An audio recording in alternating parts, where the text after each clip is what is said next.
Je crois que c'est une campagne particulière. C'est la première fois d'ailleurs que nous voyons une campagne présidentielle de cet ordre. Je crois que nous avons assisté à deux grands partis politiques qui ont choisi leur leader. Et ces deux partis politiques, je parle des républicains et des socialistes, ont eux-mêmes décidé de détruire ces leaders.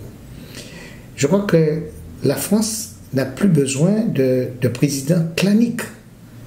La France a besoin de présidents qui rassemblent. Et je crois qu'il y a une nouvelle philosophie de la politique qui est en train de se mettre en marche.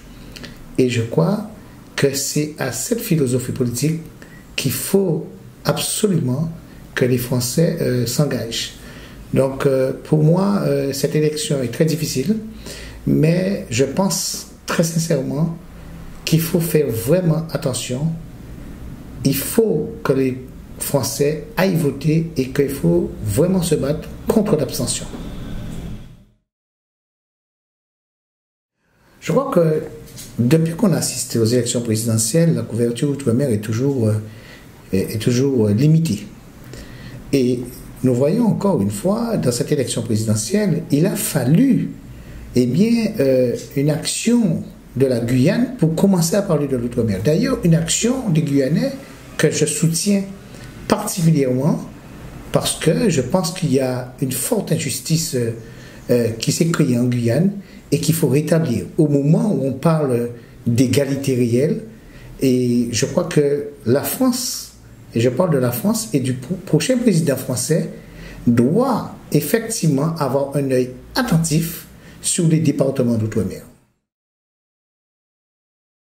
Je crois que la montée du populisme n'est pas un phénomène national, mais un phénomène mondial.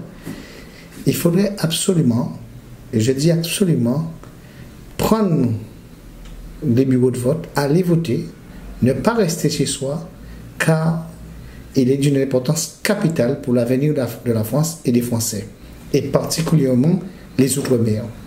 Je crois que cette élection, elle est claire aujourd'hui. On a dit qu'il ne faut pas des dogmes de président clanique, un gouvernement clanique. Il faut quelqu'un qui rassemble, et celui qui a démontré sa capacité, en tout cas, de rassembler au-delà des clivages politiques tous les Français, c'est Emmanuel Macron. C'est la raison pour laquelle moi, avec Philippe Ramdini, conseiller départemental, j'ai décidé de soutenir Emmanuel Macron, car je pense, au-delà de l'homme Emmanuel Macron, il a un programme, et notamment un programme pour les Outre-mer. Quand on parle de l'éducation, il a un véritable programme pour l'éducation et pour le chômage. Ces deux choses sont liées. Quand nous savons aujourd'hui en Guadeloupe, nous avons 1/6 des jeunes du CM2 qui passent en 6e, sont illettrés. Je crois que c'est un travail qu'il faut se battre, il faut continuer à se battre pour ça, car l'avenir du pays, l'avenir de la Guadeloupe, c'est nos jeunes. Donc il faut en prendre soin et les accompagner. Je soutiens Macron aussi, car Macron a un programme aussi, j'ai parlé de l'éducation et du chômage, mais vous savez aussi dans la biodiversité, Emmanuel Macron sait que 80% de la biodiversité française se trouve dans les Outre-mer et qui sait pertinemment qu'il doit absolument nous accompagner, car nous avons aussi des niches d'emploi dans la biodiversité. Nous savons que la Guadeloupe, c'est quand même 57,3% des jeunes au chômage.